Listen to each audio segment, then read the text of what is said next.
আসসালামু আলাইকুম। দুপুর প্রায় ১২টার মতো বাজে। আমরা গিয়েছিলাম মুরগির খামারের কাঠের গুঁড়ি সংগ্রহ করার জন্য মিলে। খুব ভোরে যখন রাস্তা দিয়ে আমরা যাচ্ছিলাম তখন আমাদের ব্রিজের এখানে একটা নেট দেওয়া আছে, মাছ ধরা হয় এখান থেকে। এখানে দেখলাম প্রচুর পরিমাণে ছোট মাছ দেখা যাচ্ছে। নিশান আমাদের সাথেই ছিল, তাই ওকে বলেছিলাম যে আমরা যাওয়ার সময় এখান থেকে এই ছোট মাছগুলিকে ধরে নিয়ে যাব ইনশাআল্লাহ। ১২টার মধ্যেই প্রায় ৩০ বস্তার মতো কাঠের গুঁড়ি আমরা আমাদের মুরগির খামারের ওখানে রেখে তারপর দ্রুত চলে এসেছি এখান থেকে এই গুঁড়া মাছগুলি সংগ্রহ করার জন্য, অর্থাৎ ছোট মাছগুলি সংগ্রহ করার জন্য।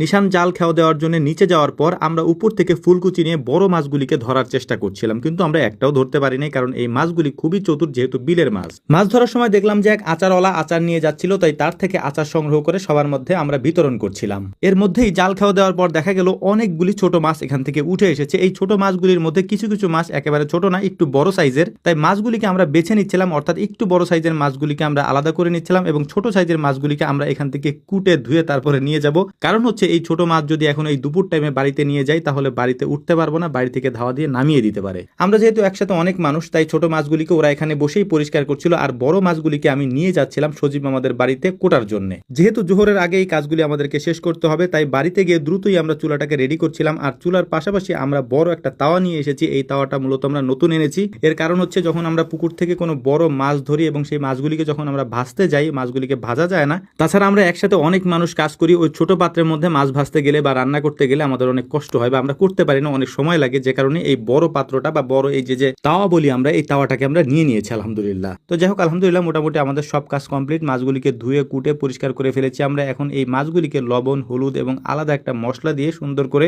মাখিয়ে নিব। তারপর সরিষার তেল দিয়ে এই মাছগুলিকে আমরা ভাজা ট্রাই করবো ইনশাআল্লাহ। এরই মাঝে খুবই গুরুত্বপূর্ণ একটা তথ্য আপনাদেরকে জানিয়ে দেই। আগামী ১৭ই অক্টোবর রোজ শুক্রবার ইসলামিক বই মেলার শেষ দিন, অর্থাৎ বাইতুল মোকাররমে যে ইসলামিক বই মেলা হচ্ছে সেটার শেষ দিন হচ্ছে আগামী ১৭ই অক্টোবর রোজ শুক্রবার। তো আলহামদুলিল্লাহ ওই শুক্রবারের দিনও আমরা ইনশাআল্লাহ থাকার চেষ্টা করব। তাই আমাদের এখানে শুক্রবারে যারা আসবেন তারা কষ্ট করে একটু শুক্রবারে না এসে শনিবারে আসবেন ইনশাআল্লাহ। আমরা আপনাদেরকে শনিবারে সময় দেবো ইনশাআল্লাহ। আর মাত্র 2 দিন আছে ইসলামিক বই মেলা, অর্থাৎ বৃহস্পতিবার এবং শুক্রবার। আপনাদের কাছে অনুরোধ থাকবে আপনারা বই মেলাতে যাবেন, ইসলামিক বইগুলি সংগ্রহ করবেন ইনশাআল্লাহ। আমরাও থাকবো 17ই অক্টোবর রোজ শুক্রবার বাইতুল মোকাররমের ইসলামিক বই মেলাতে ইনশাআল্লাহ। কথা বলতে বলতে আমাদের এদিকে মাছ ভাজা কমপ্লিট হয়ে গিয়েছে। যেহেতু এগুলি সরিষার তেল দিয়ে ভেজেছি, তাই এটার ঘ্রাণ একেবারে অন্যরকম লাগতেছিল, আশেপাশ থেকে ঘ্রাণ পাওয়া যাচ্ছিল।